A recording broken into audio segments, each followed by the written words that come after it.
Welcome, ladies and gentlemen, to the Soul Seekers podcast, where we believe that hunting has the power to transform lives through primal adventure as we share our mission of mentorship is conservation. To learn more about everything we do, check out our show on Carbon TV or go to soulseekersnation.com. Freedom on, everybody, and stay soulful. If you want to take your shooting experience to the next level, then check out Cole-TAC gear for 100% made in America products. Cole-TAC manufactures specialty gear designed for long-range shooting, hunting, and other tactical applications. From their support bags, suppressor covers, shooting mats, and a whole lot more, Cole-TAC is creating tough, durable, and innovative gear for both civilian and professional markets. Go to Cole-TAC.com to see all that they have to offer. That's COLE-TAC.com. If you are looking to get a new rifle or build your own, look no further than Kelbley's. Kelbley's actions and rifles have a higher level of accuracy and hold 92 world records set on either one of their rifles or rifle actions. Whether you're looking for an ultralight mountain rifle or wanting to compete in precision rifle shooting, Kelbley's has you covered. Go to kelbley.com to find out more or give them a call as their customer service is the best. That's KELBLY.com. Kelbley's. If you're looking to take your hunting to another level, there's no better way to do it than by subscribing to onX Hunt. If you want to get better at hunting and go deeper into your scouting, onX is the #1 GPS app for that. Join the millions of hunters who trust onX Hunt to find more game, discover new access, and hunt smarter. If you want to know more about onX, go to onxmaps.com/hunt or download their app today for a free trial. If you are wanting to become more accurate and deadly with your shooting, one of the best things you can do is upgrade your trigger with a Timney. Timney triggers are 100% made in America and have been since their founding, providing a crisp, reliable, and repeatable trigger break every time. I'll be shooting Timney triggers in my guns this year, and I hope you'll join me in shooting the world's finest trigger. Go to timneytriggers.com to get yours today. Ladies and gentlemen, welcome back to another episode of the Soul Seekers podcast. I'm your host, Johnny Mack, and today I am joined live on the back porch of the Coleman residence here in Rapid City, South Dakota, home of Cole-TAC Manufacturing, Cole-TAC gear, just all around made in America products, and one of our great partners here at Soul Seekers. We flew up from the state of Texas to join Dustin on a prairie dog hunt. I think we've determined it's a hunt. It is a prairie dog hunt, and we filmed it for an episode of Soul Seekers. I'll be launching this next year on Carbon TV, but we're going to be talking to Dustin all about our experience, and really, like, I personally think prairie dog hunting, shooting might be misconstrued. Oh, for sure. I think, there's several different camps. When I grew up, it was always, if you're going to kill something, you need to eat it. The only purpose why you would do something like that. I think there's still a lot of that in the hunting community, which isn't necessarily, if that's people's beliefs, that's fine. But, there's other things besides, prairie dogs are not edible animals. And after what happened to some today, there's not much left. Right. But no, there's other reasons why we do it beyond just, it's not just for the fun of the kill. There's very thoughtful, calculated, actions that I want to take while I'm doing it that help me in my other everyday hunting or, other big game hunting.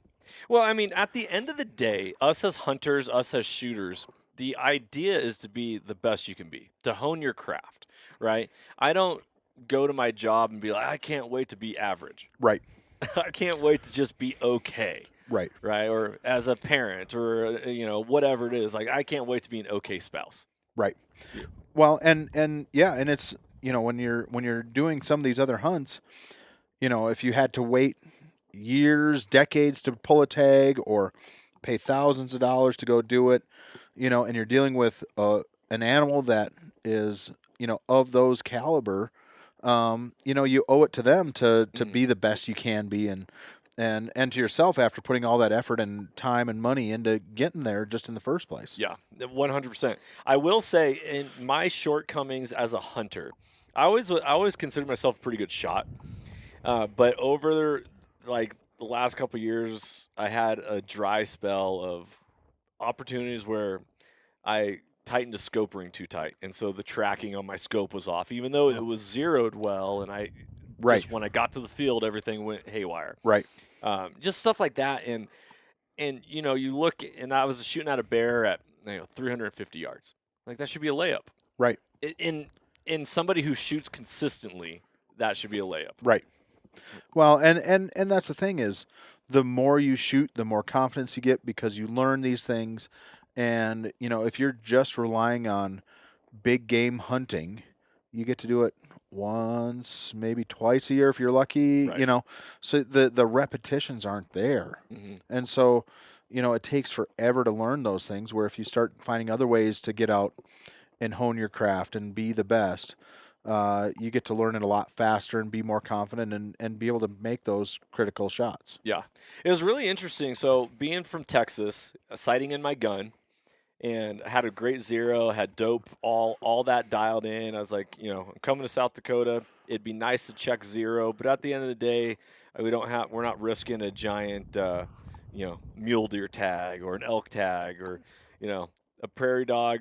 If I don't hit it, I'll know that my zero's off and Adjust and adapt. Yep.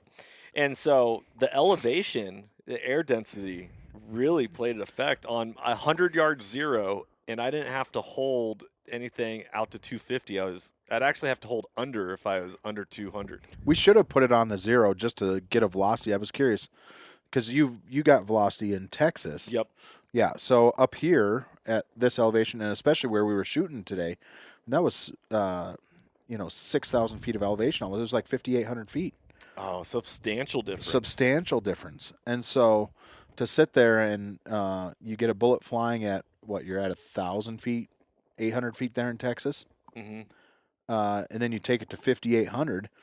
The air's thinner, the bullet flies faster, and your dope that you had before, if you don't correct for it, and your zero, it's going to be wrong. So I was shooting a 62 grain ELD VT by Hornady out of a 22 arc.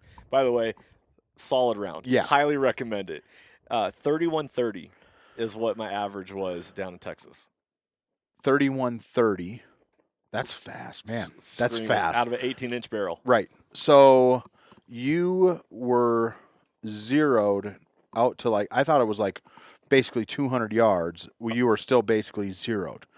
I'm curious and on the other thing too, I will say, as a general rule of thumb, anytime I fly with firearms and I need to hit something, I confirm zero. So we don't know if a chunk of your zero shift was just in flying with it, because we all know the airlines take it to the highest point on the plane and toss the case out. Right.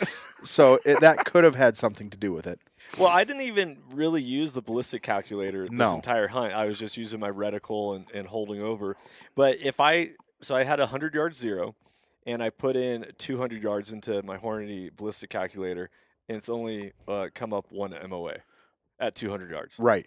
So if It's a flat shooting round. So and so let's say 300, come up 3 MOA. But Right. So 3 MOA, but at 5,000 feet difference in elevation. Right.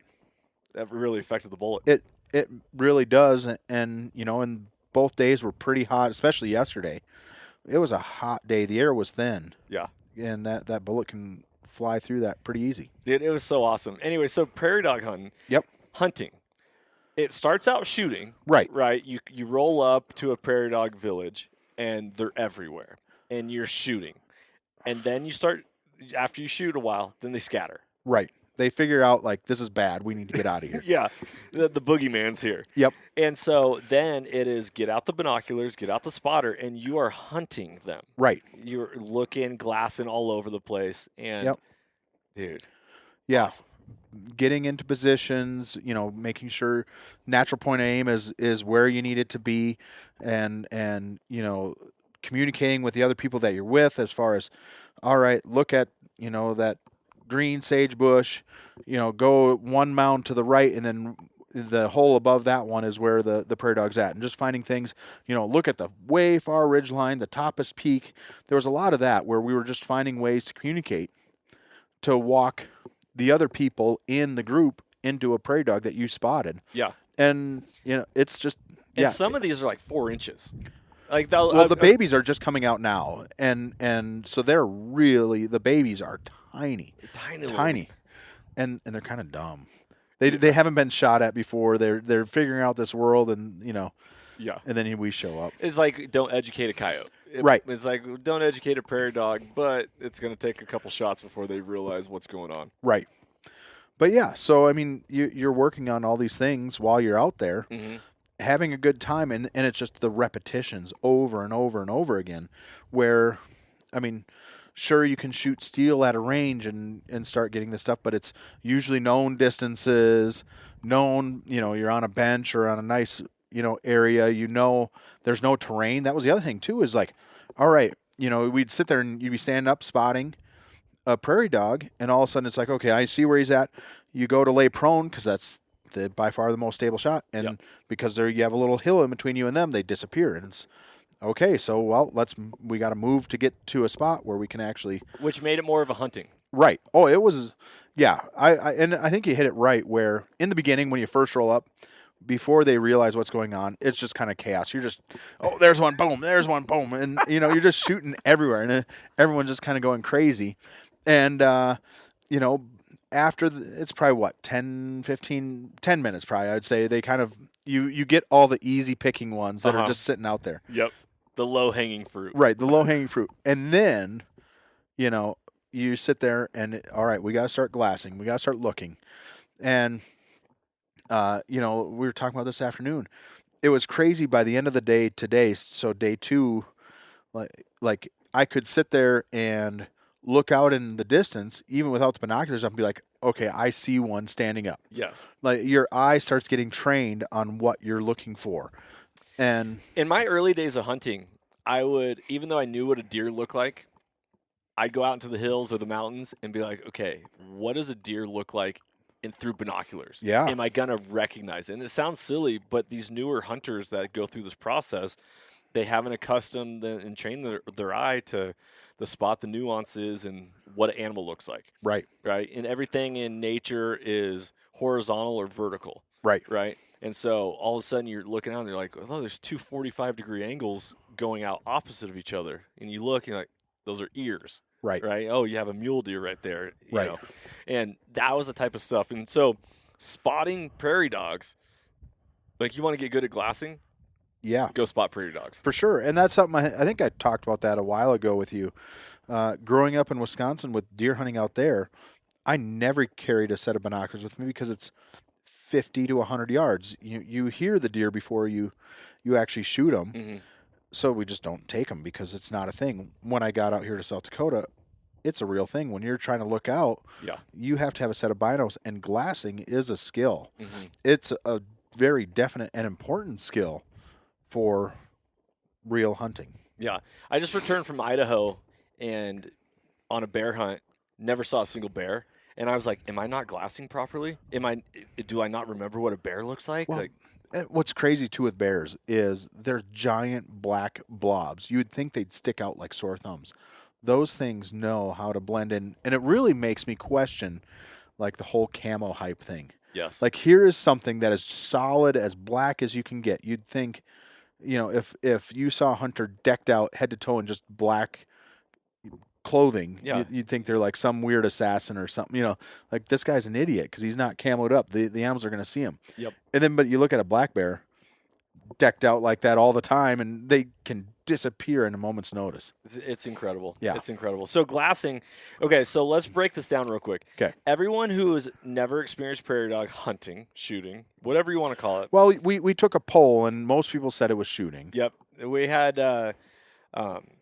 86% out of, let's see here, like 400 people viewed that story. Yep. 86% voted shooting, 14% voted hunting. Right. And I think it really depends. I'm curious. I wish there was a follow-up question or maybe an initial question. Have you ever done it? Oh, yes. Because that dictates. Right. Everyone has an opinion. Very few people have perspectives. Right. And that comes with experiences. Yeah. Yeah. That's so true. So we went out. We work on our glassing. Yep. We get massive trigger time. Yes. And I learned a lot about myself as a shooter this weekend. Right. And a lot of this stems as as a carryover from when I did my very first PRS match. Right. And that is something that we're not taught as hunters. You don't take hunter safety and talk about building a position. Yeah. You got to build a position. Right. You have to be stable. And, if unless you're absolutely prone, but even in prone, if you sit there and look at it, there's a wobble zone. The center of that crosshair is moving some. Offhand, it's moving huge. Kneeling, it's less. You get a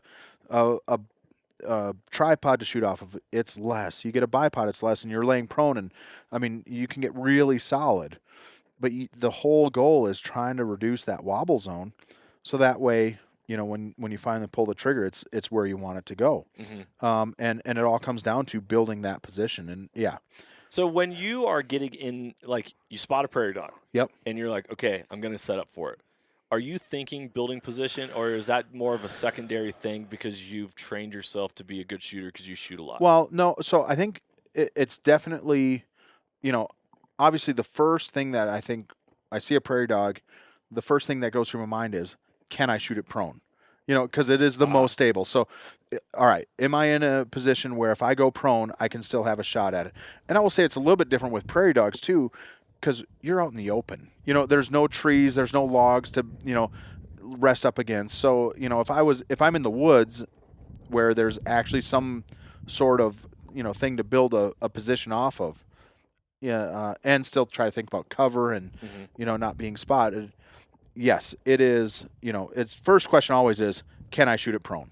And then after that is, all right, what's the most stable position I can start building to reduce that wobble zone? Interesting. Yeah. Do you carry a tripod on every hunt? Yes. I do not go in the woods with a rifle without a tripod.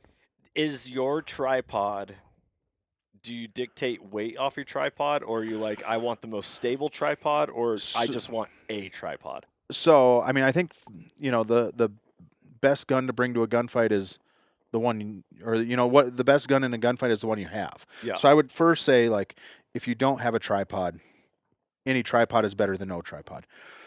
And I think it really depends on because we make so many tripod accessories, we have a whole host of different ones. If it's small walking or like prairie dogs today, I want a beefy, heavy tripod. Yep. We're going to face some wind. We're going to... Right. And today I was using my competition rifle that's 20-some pounds, and I actually tried it in when we first started out.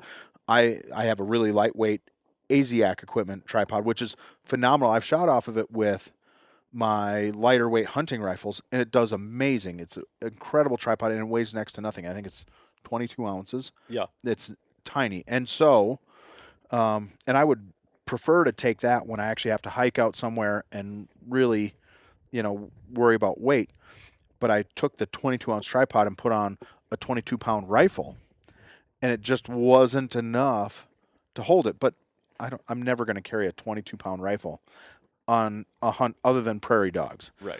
Somewhere you're only walking 25 yards from the truck. Exactly. Yeah. Yeah. So, it really depends on, all right, am I going 500 to 1,000 yards from the, parking the truck, going in just over the ridge, I'll probably go for a little bit heavier tripod. If it's, all right, we're going to hike in a mile or more and possibly have to be packing stuff out. All right, let's start prioritizing weight more than stability. And, I will say something that I met, I've heard of ASIAC for a while, but I met him for the first time at Western Hunt Expo this last year. And his tripods are extremely light, and they're incredible, but nothing beats stability than just like solid mass. When you're trying to get rid of vibrations, like you take a chunk of lead and set it down, like that thing is not moving no matter what. So steel beams. Yes, just rock solid. So you go to some of these bigger tripods, they probably are more stable, but I don't want to carry them. Mm-hmm. So, there's always that give and take. Yeah. Yeah. That makes sense. So building a position, you're thinking, how do I get prone first? That's first. And yep. then if I don't, I have a tripod. And then if I have a tripod, can I lock into it, or do I need to shoot off a bag? Or So I would say, okay, if I can't get into prone, maybe the first thing is, can I get into, before I even pull out the tripod, is there a dead stump that I can get into, like a modified prone or a rock, And just for the sake of the listeners, what is modified prone? Because this is more like, of a term that I picked up within last year. Right. So it is your like your thighs, knees, and shins are on the ground, but maybe your chest is a little bit more elevated because of terrain, and you can lay on some rocks, so you're not laying, prone is flat on the ground. Mm-hmm. But if I can lay against something else that's stable and solid, and maybe I'm a little bit higher, but it's something attached to the earth that's again heavy, that's more modified prone. And modified prone, correct me if I'm wrong, is if that also provides you an opportunity to use a rear bag or Yes, rear support. exactly. Yes. Even though like you might be standing up, but your gun's laying flat And on something. yeah, that's actually probably even a better definition of it. Is a position where you can still use a rear bag, so you still have front support and rear support. And that's going to be probably the next most stable position. After that, we're switching to tripod, where my most favorite position on a tripod is kneeling behind it. I'm, the lower you are to the ground, again, get your center mass low. That is the most stable. And so for prairie dogs, I'll clamp in because it's not high pressure. I'm not going to have to quickly move and adjust and run up a hillside. Right. They're not going to run 100 yards out of the. Right. But for big game, the antelope that I shot out here on horseback a year and a half ago, my first shot was down. It was probably like 3/4 up of the way this knoll, this hillside. I shot, and then they ran around the backside of the hill, so I had to quickly pick up and move to the up on top of the hill and kind of on the other side of it to sit there and watch and make a follow-up shot. For those, I prefer not being locked in and having a bag attached onto the tripod, so that way your rifle is separated from the tripod. It allows you to pick up the rifle, pick up the tripod, and pick up the rifle with one hand, pick up the tripod with the other, quickly move, set it down, and get into position where if you're clamped in, there's nothing more awkward to try to quickly carry than a rifle clamped into a tripod. I mean, the legs just are going picking up the whole thing. Yeah, it doesn't allow you to move quickly. Right. So, for prairie dogs, there's not a lot of fast moving positions. It's mainly, flat open areas. Yeah.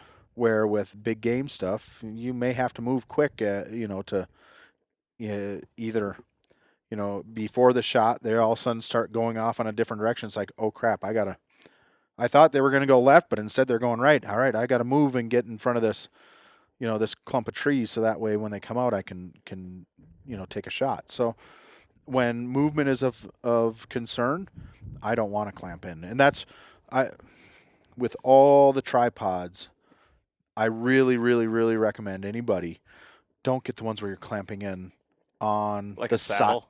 Yeah, like a saddle. Don't clamp in.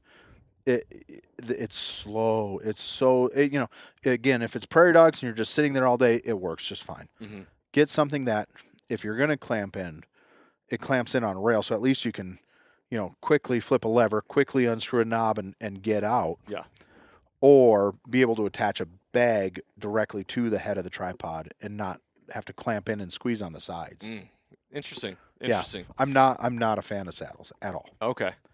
Well, so the other thing, so you build your position, and then I was focusing on today and this weekend, or this, I guess a week. It was a work work week. If we were working, yeah, your work week was my trigger pull. Yep. And a lot of times, and I was thinking about this beforehand. So, like when I'm shooting a bolt action gun, Yep. I'm not wrapping my thumb around that. Right. But I was shooting a gas gun Yep. with pistol grip, and I was like, okay, do I not want to wrap my thumb around that and rest it on the safety, or is it more natural? And I found out with a gas gun specifically, I actually shot better with my thumb wrapped. Really? Yeah, I was having more success with it like that. So yeah, for me, I always keep the thumb on the arm side, whatever you want to call it, and resting on the safety. Yeah. I don't like wrapping my thumb around. I mean, again, I think it's user's preference. I don't think in the end it's that big of a deal. I'm sure there's a lot of people who would disagree. As we're sitting here, I'm holding my hand out like envisioning holding a pistol grip of, Right. of an AR. How big is the gap?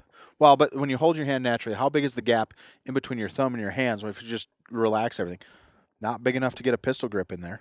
Yeah. I mean, it's like half a pistol grip, probably. Yeah. You're stretching your thumb to get around it. I see, and I think, But you're also, I will say, okay, that's interesting. Now that we're talking about it, when you look at it, hold your hand up naturally. It's like half a pistol grip. So, is it more muscles and more torque on the rifle to move it over to the opposite side, or to move it onto the inside? Okay, so here, and if we're going based off of this scientific method Right. that we got going on here, if the knuckle to the tip of your thumb is an inch, right? Like Sure. that's a Yep. rough inch. Yep. And my natural grip, an AR pistol grip, is about 1.5 inches thickness. Right. That is comfortable. Okay. Now, if we're talking like a Manor stock, Right. and all of a sudden there's like a 2.5 inch bulb that you can rest your palm on. Right. Yeah, I'm not getting. I suppose thumb. it also depends on what angle your wrist is at. Is probably a big part of that. So, like, if you put your arm and like the backside of your hand in a straight line, Mm-hmm. your thumb kind of naturally mine does, at least wants to kind of more stick to that side than over. Okay, great. Now, the other part of that is I was conscious that I wasn't always square behind my gun, and that plays a huge role in your like if I was laying prone, I wasn't always square directly. I know. I saw. behind- Oh, so I'm conscious of that. and you like not being square with your rifle? No, Is that what you're saying? no. Oh, okay. I would Okay. prefer to be square, but Yes. sometimes based off of terrain or Yes. But the ideal position is or cactus on the ground. Oh man, the cactus! I still have cactus in my calf here. I'm scratching at it but I mean, the best. You want to be in line with your spine and rifle want to be in line with each other, and the rifle as close to your spine as possible. And that's something that, I've learned from more competitive, competition shootings. When I was a kid, it's way out on your shoulder. Uh-huh. And as I've gotten older, I've learned to sink it in, and it's more inner pack. Interesting. Because the thing, recoil management, that's something else that you work on a ton with prairie dogs is you take the first shot, you want to be behind the glass to watch your miss, to make a correction, and get a follow-up shot. Well, if the gun is way off to the side, it kicks and goes off to the side, and your chances of seeing your miss are way lower. So if you can have that more in line, it's a bigger chunk of mass right here. It's more pushing straight back and not kicking off to the side. Uh-huh. You have a better chance of seeing your miss, making a follow-up shot. Yep. So interesting. Okay, so not being square behind the gun. You want to know what I believe I attribute it to? The old G.I. Joe figures. Green Army Men. Okay. The dude who's laying down and he's like at an angle behind his gun.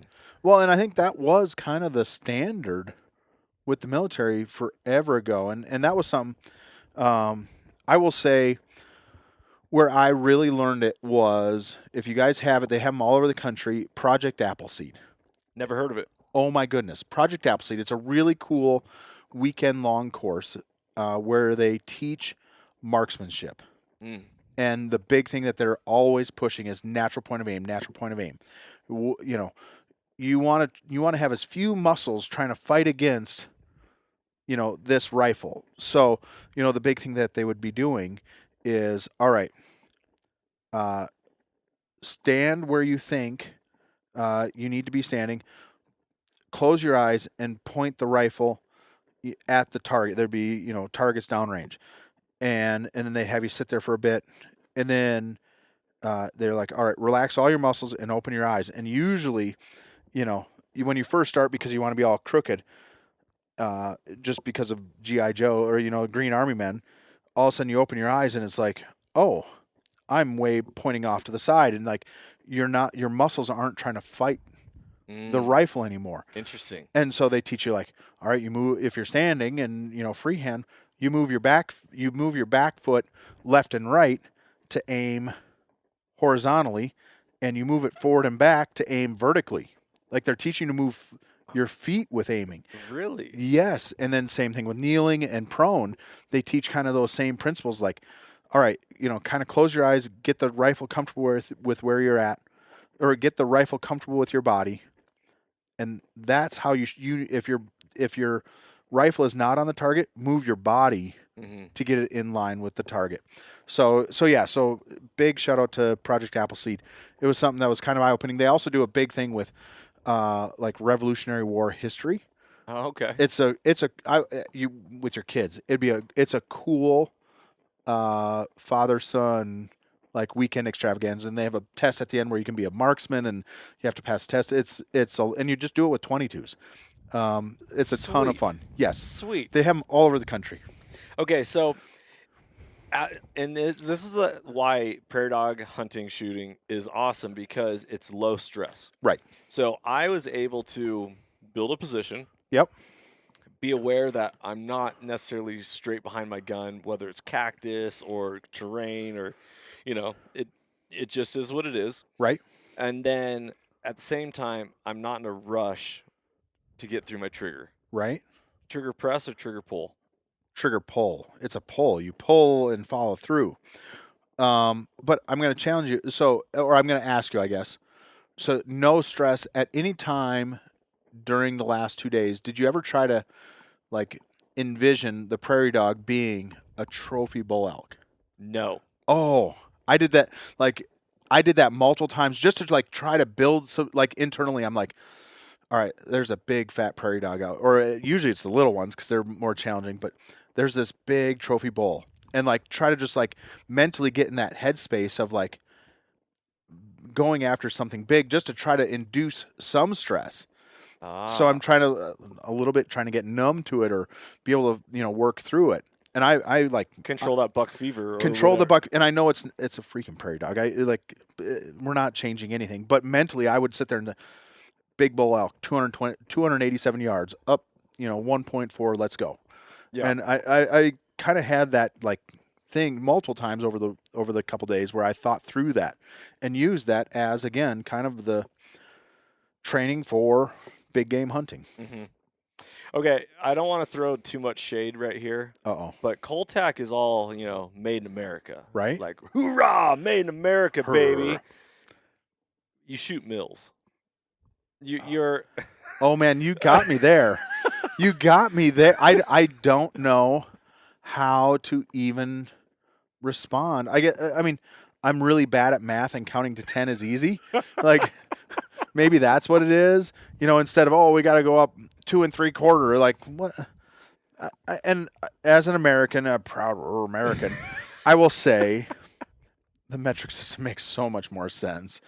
But yes, I'm in mills and you're in MOAs, and I gave you crap for it. But now that you actually called me out on the American card, I surrender. You win. Thank you. So when I bought a Leupold Mark V to put on my gun for my PRS match. Right. And Sam was like, "You got to get a mill scope."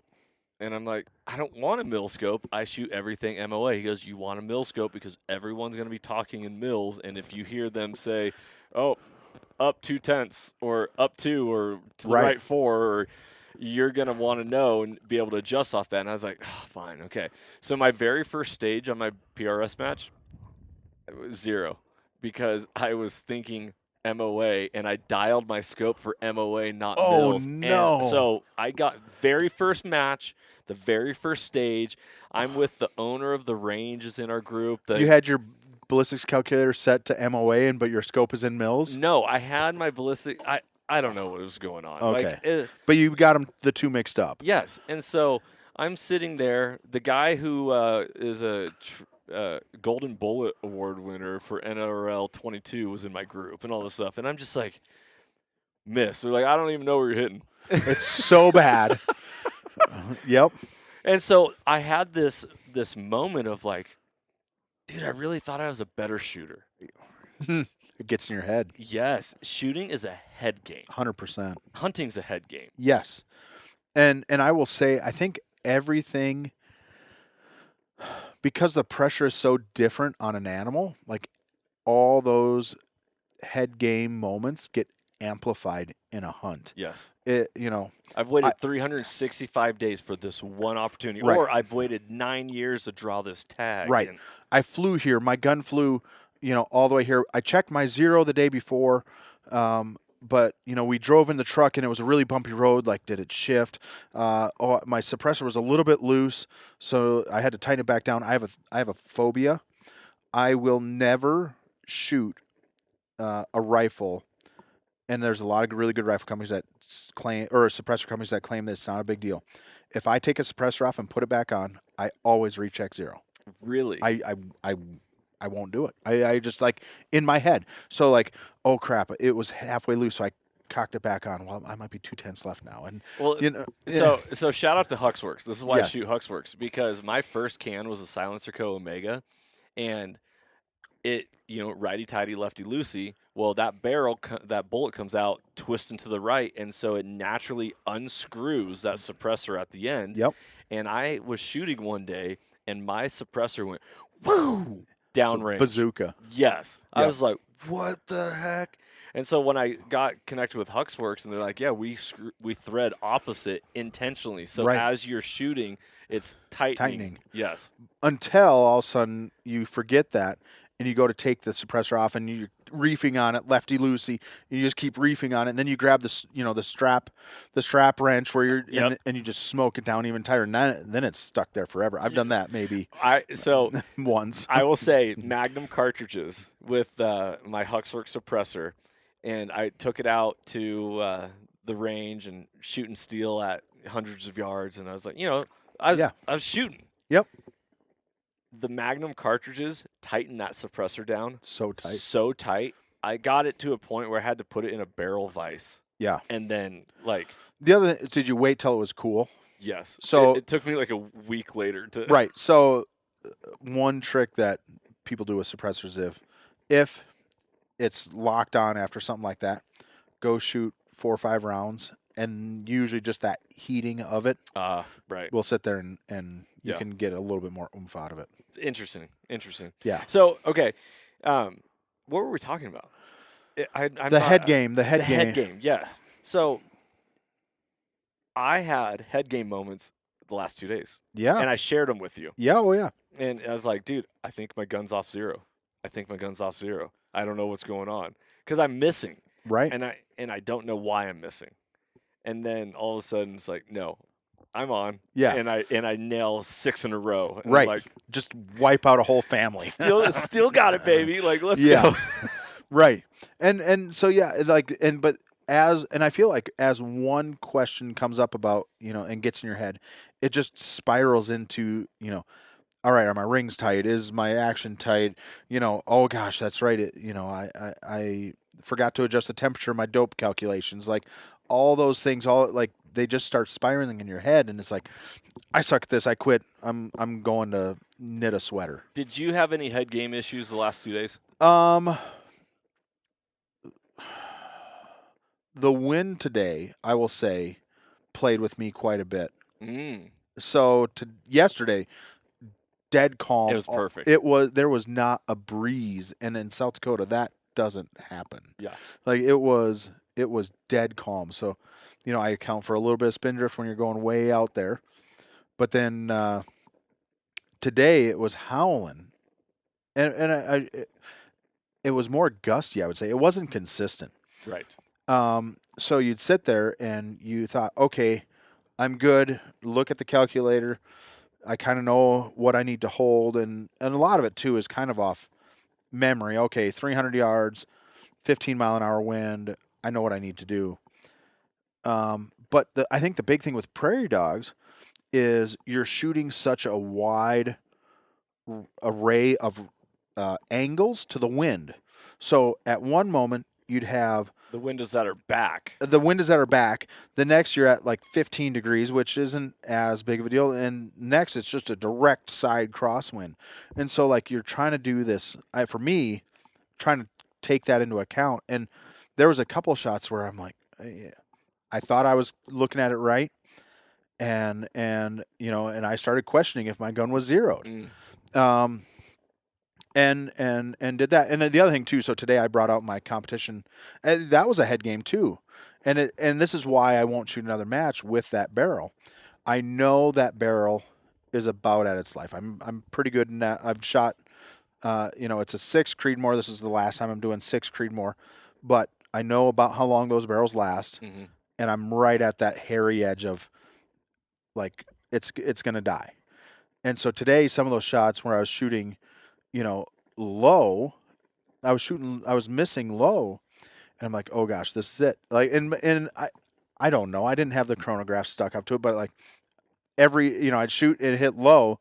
I'm like, oh, yep, that's the barrel. It's done. Yeah. And the barrel's probably okay, but because I know it's about to happen, I'm anticipating it, and it's getting in my head and going about that. So okay, so one thing I really enjoyed today, I never shared with you until right now. I got to be directly next to you and spot dogs. Yeah. And I was listening to your breathing process. Yeah.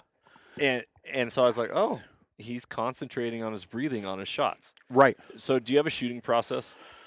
I do. Yeah. So I mean, I go through and, it's first get the range. I run the Swaros with Swaros EL, so it calculates my ballistics. So I this morning programmed that my competition rifle into it. So it's up 1.48, and I always say that I don't like. I wish they would just tell me 1.4 or 1.5. Just I wish, round it, because that's another head game. Like 1.45. All right, well, I've kind of been shooting low, so we'll go 1.4. But the last one was kind of high, so I probably should round up. Like, just I want it to round. I don't want to know the 100th place on that because I don't have it on my scope. I only get tenths. Yeah.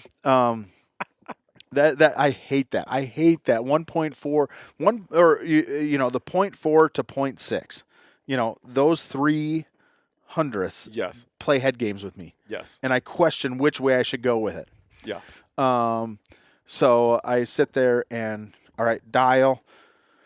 And I sit there, I take a moment to try to pick out something to get the wind. So I'm looking either for mirage, okay, we got like a 45-degree mirage going, using the mirage, or you're looking at the grass out there, like, okay, we're left to right.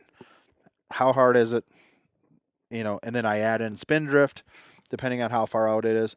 And then it's, all right, relax. I tell myself, like, mentally, relax, squeeze, squeeze, squeeze. And, like, so I'm not even, so, like, for me, breathe, and I think this is how most the conventional thoughts is, some people want to exhale.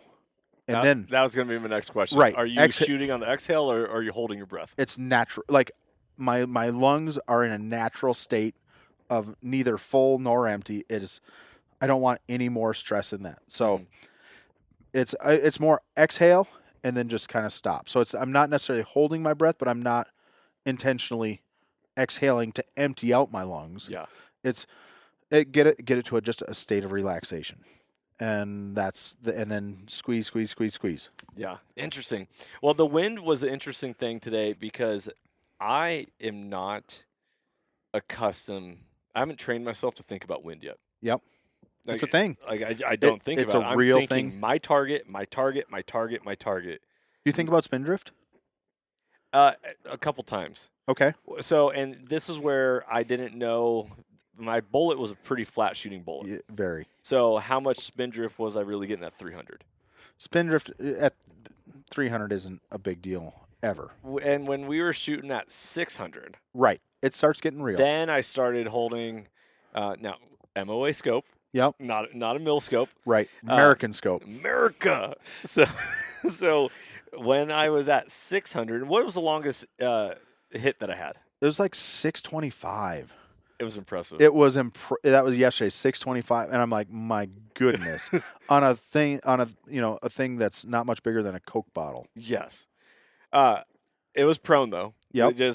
I'm not shooting. Don't knock it, man.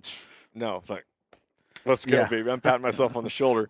That one, that was the first time that I was like, I probably have spin drift. I'm gonna hold off the left side. Right, and then but you got when you start taking into wind, like is the wind amplifying or dampening that spin drift? Right. So that like yesterday we didn't have to worry about that. Right. But today we did. Yep.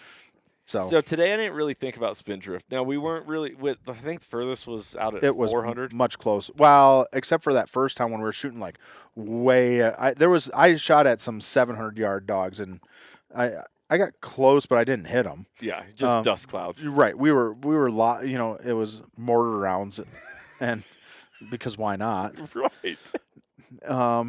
But yeah, that's a real thing out there. Mm-hmm. Okay, so just real quick, mortar rounds. Talking about that, I didn't shoot as much ammo as I thought I was going to shoot, and that was specifically because we're filming content. Right. There's so much like, hey, instead of just shooting. It's all right. Is the camera on them? Right. You have to get two different lenses, not just the scope on the animal, but now we got to get the camera lens on the animal and focused and ready to go. And which I don't detract from it at all because I felt like I shot plenty. Right. I didn't walk away feeling like, oh, I wish I could have got some more trigger time. Right. I have extra ammo from this trip. Right. But if you were going to say to somebody who they hear this podcast, they're like, okay, I got to go to South Dakota. I got to go prairie dog shooting. There's public land all over. Use Onyx, use a digital scouting, zoom in and just look for like little dirt mounds on prairies. Right. You look for like craters on the moon and you'll all of a sudden see there's, hundreds of craters in this one area. It's like, that's prairie dog town. Yes. Yep. Okay. So how much ammo would you encourage somebody to bring? It really depends. So you were shooting a gas gun. Yep. And your follow-up shots were significantly faster than me running bolt guns. Yes. So, on the bolt gun yesterday, I think I burned through 200 plus. Well, it was four bricks of 50, and then a little bit more. So I didn't burn through the fifth. So it was between 200 and 250 rounds in a day. Yeah. On a bolt gun. And that wasn't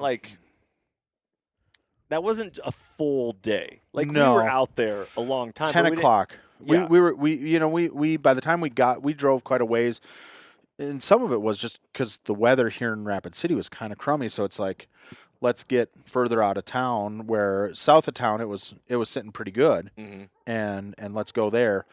And it was a town that I had scouted previously, and actually Marshall, my marketing guy, found. Which was shout out to Marshall. Awesome guy. Oh my goodness. And found this spot that was a little piece of prairie dog heaven. Yes. Those guys were living it up out there until we showed up. and like it's so out there in the national forest that I don't think they've had to really deal with ever being shot at. They were not afraid. So I took a different group of guys out last week. And we went out into the Buffalo Gap National Grasslands, and there's a lot of great spots out there. And I had one honey hole out there that every other year that I've gone out there, they were dumb like today, where you could sit there and shoot and shoot and shoot. And, you'd shoot and three holes over. His friend would be sitting on top of the hole watching his other buddy get blown up and just sit there and watch it and be like, what's going on over there, Alan? Steve. Is it Steve? Oh, Steve. Yeah. Oh, that's Alan. Yeah. Alan. Right. So, and then you'd blow up Steve and then you move on to Alan, and they would watch it where we went out there last week and pulled in, and there were dogs running everywhere, and a little bit like the first spot we went to today. Dogs running everywhere. You see them going, and it's like, okay, here we go, game on. And like by the third rifle shot going down range, Ghost town. They're like, I've seen this before. I'm out of here, and they duck down and they're gone. Because that spot today looked like it was going to be awesome in the morning. Right. And it was such a drive in there. It was a treacherous drive. Yes. At one point, I was worried that the truck was going to slide off the cliff as we were backing out of the mud. But yeah, so we get there after driving a long ways on a 2-track, and you could see the dogs in that first little field that was right in front of us. There was like 6 of them all standing up, just looking like, oh, this is a great day out here. We love it out in this little field. And we're like, game on. So we kind of took our time getting the gear out, getting set up. And then by the time we were actually getting behind the rifles, it was all of a sudden, oh, there's like 2 now. And then you shoot a couple times, and everybody else just disappears. They're like, they had to have known. Yeah. They've been educated. Yeah, they were educated for sure. Right. So that was, by the way, thank you for having me out. No, thanks for coming. Dude, I'm when we started talking about this, gosh, in the winter. Yeah. We're like, we got to hunt together. We got to do it. And, I was like, this would be awesome. But I didn't know if you were actually serious about it until. Because a lot of people will just be like, hey, man, we got to get together sometime. Yeah. I'll call you. Yeah. And you took me up on it. And I'm like, heck yeah, let's go. So, no, I'm just grateful that you came. And it was a great excuse to get out of the office for 2 days. Yeah. And go have fun, create some content. And it was a work day. We were working, man. I know. This, guys, I don't know if this works for everybody, but to say that I'm squeezing a trigger on a gun is my work. Right. It felt great. You're blessed. We're both blessed. Right. Yeah. So no, I'm just thank you for coming out. Yeah. So much fun. What if you were to say, all right, guys, if you want to come out here and do this to a listener, what are the 5 things they need? Or so a decent lower-ish recoiling rifle. Mm-hmm. It would be step 1. Like, don't show up with a 308 or something that just kicks like a mule. Get a regular old AR. You were shooting them with 22 long rifle for a little while. I was shooting with an air rifle. Yeah. I brought out the air rifle for a bit there. Just cause, and that another piece of equipment that really helps a ton are suppressors. The prairie dogs, when they start hearing cracks and they start hearing the booms, they go down way quicker. And I've been on other people's at a previous employer. I was recruited to go out and shoot prairie dogs out in Wyoming, and the first couple of years, no suppressors, and you'd sit there and start shooting it, and they'd all just start going down because it's loud. So, why I brought out now with suppressors, you can shoot for significantly longer. Mm-hmm. But yeah, so air rifle, 22 long rifle suppressed, it's so quiet that you can just sit out there longer, and they don't get as educated as far as when loud bangs happen, I need to go in my hole. Right. So, and it's also a little bit more of a challenge and a giggle fest when you sit there and you're shooting and you have to dial a 22, 12 mils up just to make a shot. And you shoot. And last week I was shooting out at 400 yards with an air rifle, and you'd shoot, 1, 2, 3, 4, poof, you'd see the impact. So the delay, and I was sitting there just lobbing it, especially because it's so cheap to shoot, just like hoping and praying. And, it's fun. It's just a challenge and fun. So low recoil rifle. Low recoil rifle. A suppressor if you can. Suppressor if you can. A scope with a reticle with some sort of vertical guidance. So something you don't bring, not just a duplex. Don't bring a duplex.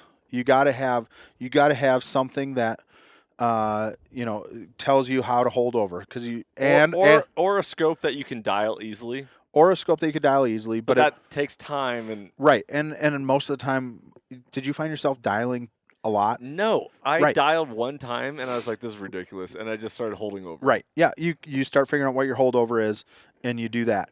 And then, but if you're doing that, you probably should have a first focal. So as you're zooming back and forth, your reticle Stays stays consistent. consistent. Yes. So yeah, a first focal plane with some sort of reticle that you can hold over with. And then if you're going to hold over, have a level. Correct. Get a level for it because you're not using the center of your crosshairs. Right. Which your center of your crosshairs will always stay consistent. Right. Now I'm holding over, and if so it's kicked off 5 degrees and you go way up, well, now you're way off to the one side. So yes, a cheap little level that you can put on your scope, so that way it's another cross reference as you're holding over. You know, for me on both the competition rifle and the 22 that I was shooting yesterday, it's built into the scope base. So I sit there, and that's actually something else that I when talking about my mental checklist as I'm about to shoot is I quickly glance down and check the level. Yeah. And you know, so it's just that check. Okay, yep, we're still level. Let's go. And then I would say honestly, for the most part, a lot of our shooting it helps a ton for a tripod because, and we saw it. A lot of times it's easier if you can just stand up. You know, prone is by far the most stable, but there was a lot of times you could, because it's flat or just slow rolling hills, you know, you can see them standing up, and as soon as you know, are down on the ground, Yes. they're gone. And we're getting into mid-June out here. The grass is starting to get tall. Yes. And we saw that today where If they're not on their mound, that surprise. So today we were at our first spot that turned out to be kind of a bust that we thought was going to be awesome. And we were like, okay, let's go back to where we were at yesterday. As we were driving out, you look over like, oh, there's one standing up. And all of a sudden we look, oh, there's another one. And there's another one. It's like, put it in park. All right, we're here. Let's bail out a spot that we had no idea was there. And the grass is so tall that you couldn't really see the mounds until you stopped and really looked. And the dogs would be out there, but if they were in the grass was way over them, and they're gone. lose them. They're Yeah. gone. So, you know, but it definitely helped just even that, you know, 5 foot of elevation change from prone to standing. So that's why I would say a tripod is another. because you can look into the grass. You're looking in, right. That just 5 foot of change Yeah. changes the perspective. Dude, yeah, 5 inches. Right. It changes. Oh, there was a lot. There was some today. So I was shooting a lot with. I have the MDT triple pole bipod. The thing is It's a beast. the largest bipod known to man. It's hilariously huge. So I would be sitting, just again to change from prone to sitting. You're up that much higher, so you can see into the grass. Where I'd be sitting and looking above my rifle, I could see the prairie dog. And as soon as I bent down that 4 inches from above the rifle looking to the 4 inches into the scope, they're gone. Lose it. And yeah. So the other thing that I would say to add to the list, which I Okay. don't know, how many more do you think you have? I mean, that's all like required items. Okay. Like, Enjoyment factor. okay. Shoot a ballistic tip. Oh, yes. So, yeah. Don't shoot full metal jacket No. 5.56, which Well, you can. You can. And I mean, at some, you also have to think about What you can afford. I mean, if that's sure, what but another aspect of using ballistic tips versus full metal jacket. So we were today and yesterday out in Black Hills National Forest, which ranchers use for grazing, and we had cattle out there. Yep. And a full metal jacket skipping off the ground goes a whole lot further than some sort of varmint ballistic tip that, you know, as soon as it starts hitting some grass and hitting any kind of dirt, it's breaking apart and it's disintegrating. Which day one, after one of our kills, we found a chunk of the tip. of lead. A chunk of lead. Yes. And so, yeah, yes. And when you shoot them with ballistic tips, or especially use varmint tips, they open up so quick. So, you know, it's a show Enjoyment factor of watching stuff explode. Yes. I 100% agree. And today, when I took out my competition rifle, they're hollow points, but they're target hollow points. And so there were several dogs where you would see them, the bullet would just go straight through them because nothing's opening up the, 2 inches of a prairie dog going that fast. And so you see them get hit, and then you see them like just crawl into their hole or tip over and like just, it's not as dramatic. Where we had some shots today where it was viewer discretion. Is advised. Yeah, where it's blood and guts. Yeah. So I would agree with that for enjoyment. Your VTs were fun to watch. They were fun. Right. Oh, okay. So you've done this enough where this is just kind of more a thing for you. Right.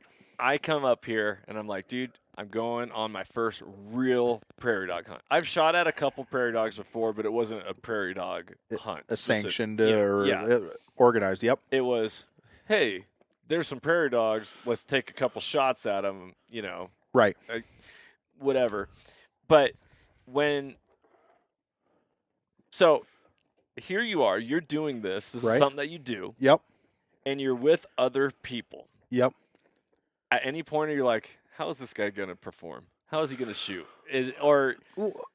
You can pick it up pretty quick. Uh-huh. And I would say where for me, when I start taking other people out, it's as you start trying to, where I pick it up is in the communication. Like, all right, that real, silver patch of sagebrush. Look at that. Come down at 7 o'clock, down and left at 7 o'clock. And they're like, oh, silver sagebrush. And like, it's like, oh gosh, this is like, if you can't even get them to start seeing them, it's like, oh gosh, this is going to be a day. Yeah. Because I just want to see people shoot them and have fun and laugh. But if we're just struggling trying to get people to be able to see them, like that adds a level of just frustration, I guess. And I still enjoy it, but, I'd rather see people just, oh yeah, I know what you're talking about, and they find it and you start shooting. Okay, so one of the things, a lot of people love hunting by themselves. You right? They love that. This is a group sport. Yes. So yesterday, when we were raining mayhem on these dogs, we were all kind of scattered about. Right. And everyone's shooting at their own mounds and hills. I actually enjoyed today a whole lot more, like, where I'm like, hey, Dustin, I spotted one. Yep. It's right there. Yes. I walk you into it. You get on it. I'm on my binoculars. I see you hit it. And then I'm like, dude, yeah. Yeah. And that community aspect. For sure. And it was a group success. Right. I didn't have to squeeze the trigger to see the excitement, the fun, the pride. Yes. Yeah. It's definitely a group sport, and it's way more fun with, a group of guys where you can work together and make stuff happen. Uh-huh. Did you feel that at all? Oh, 100%. I think at one point, yesterday I was kind of like, I was off on the side. I'm like, oh, all right, I guess I'm out here. And part of it too, I think, because how today went is, we're both glassing. And I think it happened, at least my feeling was, I want to see you shoot them. So if I spotted one, I'm like, Johnny, this is yours. Yes. And there was lots of times that you did the same, and I don't know if it was the same feeling, but like, I want to have that interaction. I could have, I got one, get down, do it myself, but that's not nearly as much fun as the process of, I got one for you, Johnny. The dirt cut bank over here on our right, look in the middle and go over, 3 feet, and he's standing right there. And like, the team aspect of it makes it way better. Dude, I thought it was so much fun. Yeah. And that was like where the fulfillment of it came. Because yesterday I went on an absolute streak of not missing. Just raining it. And I was like, this is incredible. And, Zig was with me. Right. But he was also shooting and on his own stuff. And I wanted to be like, did anyone see that? and no one was there. Right. Yeah, exactly. So, yeah. And like today we had one shot where we had it on the high def camera, zoomed way in, and I've shared it with other people now already. Like it's getting passed around with all my friend groups where like all of us were focused in on this one prairie dog. We had it on camera. You were shooting, and the thing just exploded. There was there was stuff flying everywhere. It was like the 4th of July. Well, it was like you won a prize fight. Everyone was like up and cheering, like, "Oh, that was so awesome!" Yeah, so we had multiple sets of eyes all behind glass watching this and celebrated together. Yeah. Yep. So the last thing I'd say is bring a spotter or some sort of way to put a phone scope or digiscope Yes, film, and even if you're by yourself, right. set up a tripod with a spotter on your dog, and then get Right. in your shooting position. Right. Well, and I would say also have a set of binos that Yes. because they can blend in really well. And something that I thought was interesting too is, and I'm trying to wrap my head around why some of the dogs are very red colored and some are very gray. Yes. And there's the whole shade from red to gray is out there. And so you think you start seeing, okay, all the prairie dogs are this certain shade, and you kind of start training your eye to look for that color. Mm-hmm. And then all of a sudden it's like, whoa, where'd you come from? You're looking like a piece of chalk. Right. And so, or there's a lot of cactus out here. And there's cactus that I swear mimic themselves as prairie dogs. So you're like, oh, there's one. And you start getting all lined up and ready, and all of a sudden, oh no, it's just a cactus. Or the owls. The ground owls out here, you got to be careful with. Never even knew about that. The ground owls. So they're little tiny owls that, Like the size of a pint glass. the size of a prairie dog. They are shaped just like a prairie dog, and they'll stand on a prairie dog hole, and you're like, all right, here we go. We're gonna shoot this prairie dog, and all of a sudden you get behind, glass, because you'll see them with your naked eye, and you swear it's a prairie dog. All of a sudden you get behind your scope, and it's like, that thing has a beak. Yeah. Those legs look a lot thinner than Yeah.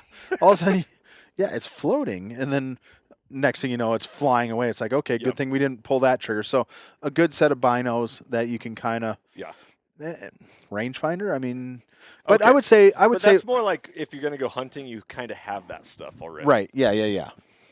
So yeah, I think that's a pretty good list. Okay, and then what I would say is, and what we need to talk about is how varmint shooting Yep, it impacts all animal life. for sure.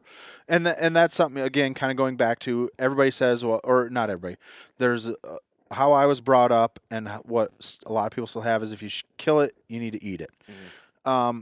Prairie dogs are 100% a nuisance out here in South Dakota, and they reproduce at an extraordinary rate. So, they end up, they're carriers of the plague. They, Oh, so that's why you don't touch them. yeah, I do not touch prairie dogs. Here's Johnny. Okay, everybody. Johnny likes to collect his trophies, and I have yet to touch a prairie dog. And here's Johnny, like, picking them up, using his little hands, like poking at their guts, and I'm like, Tiny hands. the tiny hands. He's sitting there and like poking at him, and I'm like, my stomach's just turning. I'm like, I'm not touching them. And I even tried telling you, and you still did it after that. But I was like, all right, well, the plague's on you, I guess. They sit there and absolutely decimate a huge, a beautiful, prairie grassland. If you ever look at it from above, the grass is dead around it because they sit there and, one, they eat they eat the grass, but then the burrowing underneath, it dries out the ground so that they can't get grass. So then, and there's cattle that are supposed to be grazing out here, other, big game species, deer, antelope that are supposed to be grazing on it. It's wiped out. Animals break their legs on it all the time. And then something that we found out that we've talked about, But we'd never seen it for ourselves. well, I've seen it once before, but it came to life yesterday. The prairie dog holes hold rattlesnakes. Yes. And so yesterday we were the way where we were at, it's a 2-track down like the center of this prairie dog. It's not even a town, it's a city. It was perfect. Metropolis. There's just prairie dogs all around us. And so again, there's this little knoll that was probably 40 yards off the 2 tracks. So we're like, okay, we're going to go up to this old knoll so we can get in a better position. Shoot a whole bunch of prairie dogs off that, and we're walking back, and Marshall and Henry are walking back, and you also just hear them jump and scream, and they just scatter. And then you can hear the of the snake. And I'm like, oh gosh, here it is. And we go over to this hole, and here, just below the surface of the hole, you see the snake coil. You see like 2 or 3 coils of this snake right there in the hole. And it's like, oh my gosh. So I was shooting the 223 yesterday. I hold it 6 inches away from it and just blast it. And I first tried convincing Henry to reach in and grab it, and he wouldn't. So he just grabbed a leg of a tripod, scooped it out, and sadly I shot off the rattle because I wanted to keep the rattle. Oh, it would have been cool. But it was a 3.5 foot big giant rattlesnake that could do harm to, livestock out there, other animals that are out there. Like rattlesnakes have learned, like they just sit in a hole and wait for a prairie dog to run in, and they have a dinner. Yeah. So yeah, it's definitely a thing to happen. And what ranchers end up doing, if people don't start shooting and killing them and they start spreading further, the only other options for ranchers is they poison them or they blow them up. They sit there and fill the holes with propane, light it on fire until it blows up. And like, that's kind of, I'm not a lover of prairie dogs, but like poisoning sounds just like miserable. That's a miserable way to go. I'd rather be blown to pieces with a VT. Yeah. Instant death. Instant. So because they're just so invasive, something has to control them, and they reproduce faster than anything naturally can take care of them. Mm-hmm. So, yeah. The last thing I just want to say is I was blown away by deer. You see them everywhere, but they have long legs and they move fast. Yep. This little 6-inch animal, this varmint. Yep. How do they get to where they're at? And where we were at, there's no other towns anywhere near them. They're way up. And honestly, when Marshall's dropped me the pin of where this town was at, I'm like, way up there in the hills. Like they're normally down in the grasslands, 3,000 feet of elevation. Giant rolling prairies. Great home for a prairie dog. Mm-hmm. Yeah, a prairie dog. Yeah, it makes sense. All of a sudden, he sends me this, and I'm like, "How did you get up here? Like, were you mountain climbing?" We talked about like, did someone carry them along and like release them out there? Yeah. Yeah, they're just incredible. Yeah, mountain dogs. Right. Yeah, those are mountain dogs where we were at, dude. Well, and I feel like we can't leave out yesterday after we were done hunting. Here we are driving back. Yes. So, we shoot at this place. We shot till like almost 6 o'clock, I think. And it was a hot day. Ran out of water. I think what ended it for me is I wanted water. Right. I was like, I made the mistake. I'll blame Zig. Zig was the guide, and we thought we had more than enough water. We did not. Yeah. It was, and part of the problem too, I would say, is it was way hotter than what the forecast was calling for. So we burned through the water way faster. It was like, okay, guys, we're done. We're driving out. We get out of the 2-track, and we're on actually a dirt road, and all of a sudden Johnny looks over. He's like, "Is that a coyote?" And I stop, and I'm looking. He's like, and I can't see. He's like, I could have swore I saw a coyote out there. So I put it in reverse and backing up, and all of a sudden, sure enough, here's a coyote way out in the middle of this field that we were driving next to, and it was like game on. Everyone's just scrambling. Marshall and Henry were trying to get the cameras going. You were trying to get a gun going. I was trying to get a gun going, and then trying to get lined up, and he was running towards the woods. And I mentally kind of, he's getting away. And you're like, dude, just go back to the road, cut him off on the other road, and we'll just turn him back. And I'm like, all right, let's do it. Hop in the truck, and we're driving down the road. All of a sudden, you see him starting to come out, and I stomped on it. I was like, because I didn't want. He was getting close to. You could tell he wanted to get into the woods. Yeah, he wanted to get in the woods. So we're hauling ass, and like to the point where my son, who is a speed junkie, was in the back seat. He's like, "Oh, can we slow down? Can we?" And we sit there and I finally get in front of the coyote, and he turns back and goes back out into the field.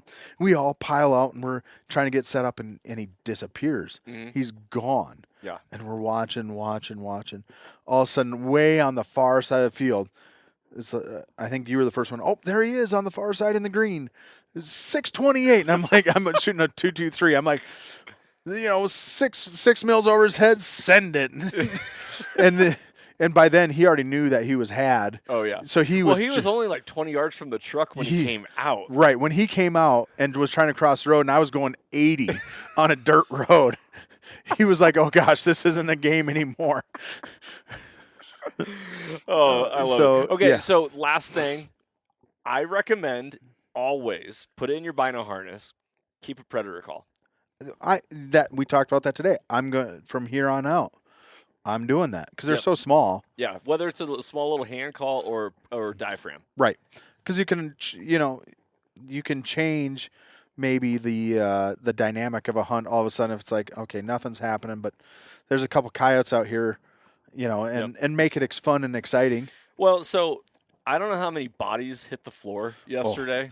Let the bodies hit the floor. Let the bodies hit the floor. Yeah. The bodies hit the floor. Yeah. I mean, there must have been day one, like over 70 dogs dead. So I'm thinking over 100, but yeah. Okay. If you lose count, honestly, at some point you just lose. You try to keep track in the beginning, and then it just becomes like it's uncountable. It blurs together. Yeah. I will say though that there were specific prairie dogs left in the 2-track or right off the 2-track because I carried them back to the truck. Yes. Like I knew that is it. They were gone. Well, the one that I ran over, I made the mistake yesterday. That one that died in the 2-track, I ran it over, and it stunk so bad. Yeah, it's like a running over stink bomb. It was horrible. It was the worst smell ever.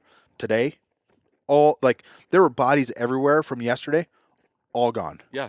Between the birds and the coyotes. Bingo. They're gone. Yeah. So I don't know, what is North Dakota's deal on thermal hunting or night hunting?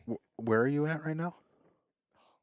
You just South Dakota? Oh my gosh. Oh. Shame. Yeah. We are the better of the Dakotas here. Come on. So thermals at night can only be on private property with written landowner permission. Dang it.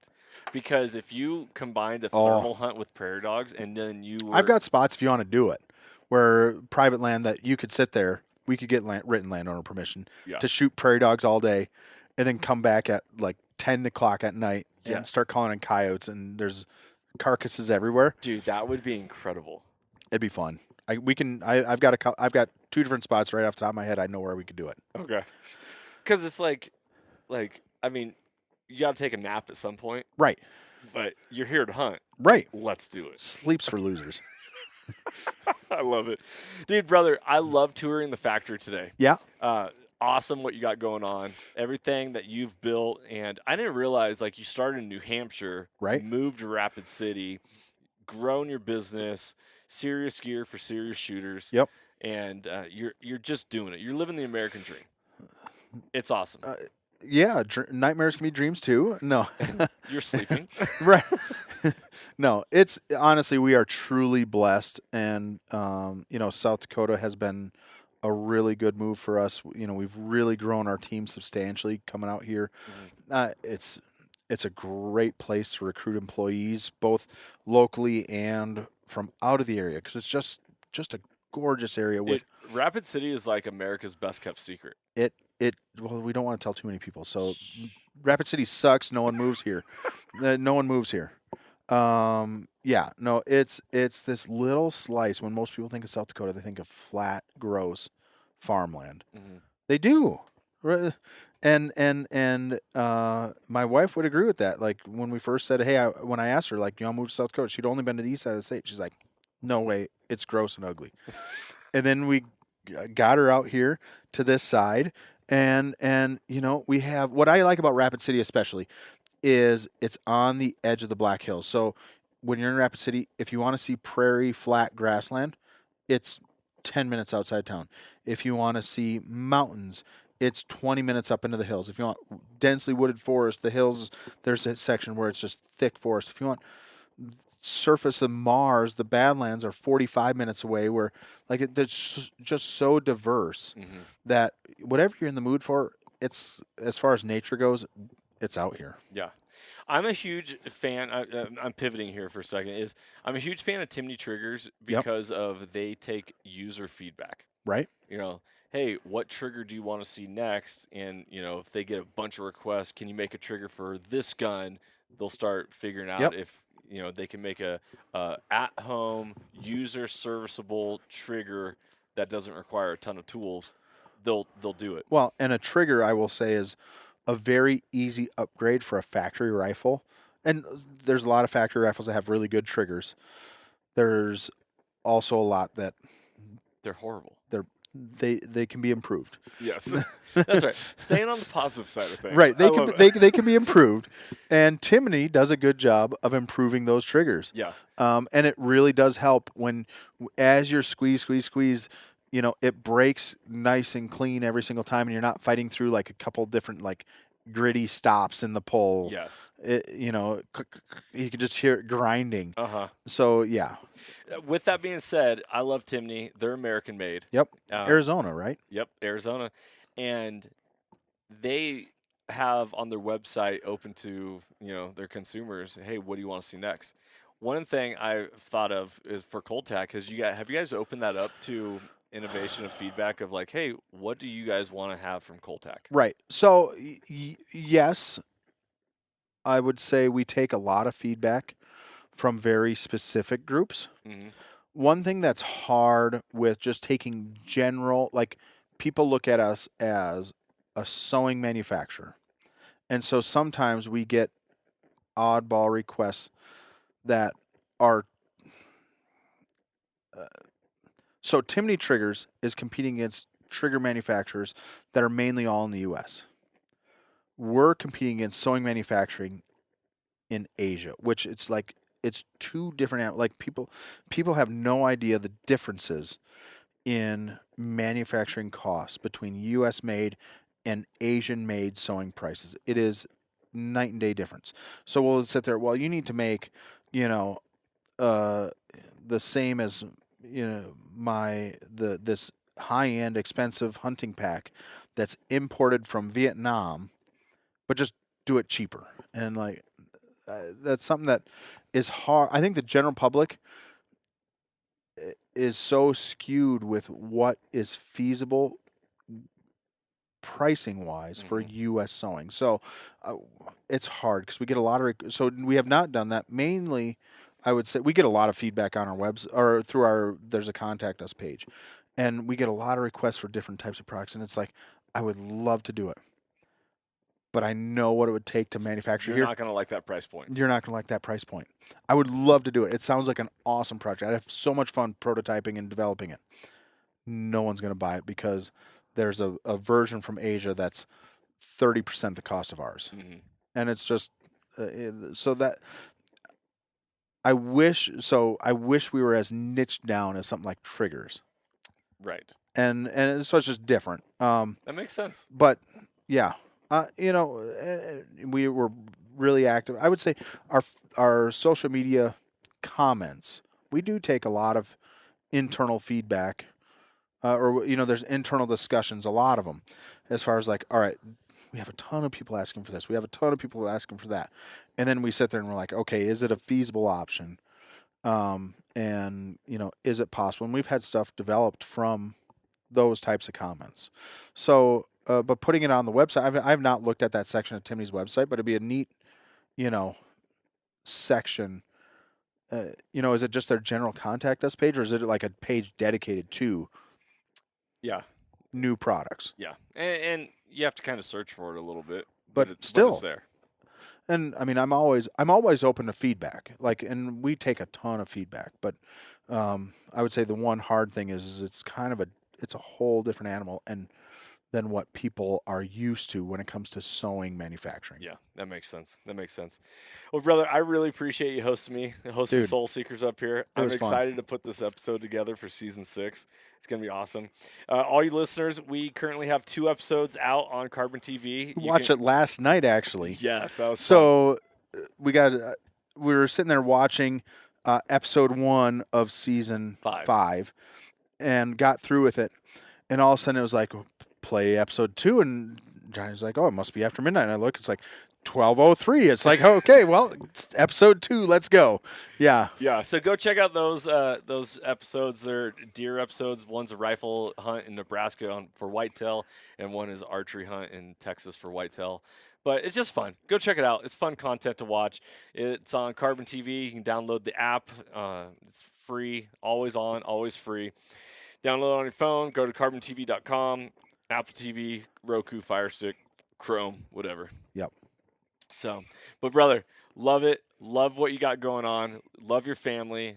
Beautiful place. You're doing it well. You're great things to come. Awesome. Well, we appreciate having you out here, and honestly, I hope we can make this an annual thing because it's not doesn't take much planning. There's no tags to draw, and I'll say for people listening, like, you know, it's a great way to get out and enjoy the outdoors, enjoy public lands, work on your skills, and just have a great time with friends and family. So, you know, I'm hoping you'll come back again next year, and we can have round 2 with the massive prairie dog town. See if we made a dent on their population, or if they can just completely repopulate again, and we'll battle it out again. Yeah. Thank you, brother. Thank you for being a supporter of Soul Seekers. Of course. Huge fan of that. Thank you, Mrs. Coleman. She's sitting over here. She doesn't have a mic. I asked her if she wanted to be mic'd up for this, but shout out to the Colemans. You guys are awesome. Guys, if you want hunting to last for generations to come, then you got to invest into the hearts and lives of other people. You got to take the time. And at the end of the day, no one wants to do something they're bad at. Right? So set people up for success by providing them with opportunities to have success. If it's that one deer tag that you've been waiting year round, but you're not taking that person to a gun range or not providing them opportunities to shoot, or it doesn't have to be this massive trophy head on the wall type moment where you're like, I'm a hunter, look at that. It's like, dude, go shoot prairie dogs. Go shoot crows, go whatever it is, go make sure and live out a conservation model. Yes, there's Pittman-Robertson Act. Yes, we donate through our finances, and we got to make sure we vote to support and defend ballot box biology. But at the end of the day, if it's meant to be, it's up to me, it's up to you, it's up to us, and we got to be the change we want to see in the world. So create that legacy. Go spark a fire in somebody and let that be something that carries on for generations to come. Be blessed. Thanks for tuning in to this episode for Dustin Coleman and Cole-TAC, Johnny Mack here at Soul Seekers. Be blessed, freedom on, and as always, stay soulful. If you enjoyed today's podcast and want to support the show, you can always like, share, subscribe, and leave a rating as it helps us share our mission of mentorship is conservation. Thank you so much for tuning in and being a part of Soul Seekers Nation as we transform lives through primal adventure.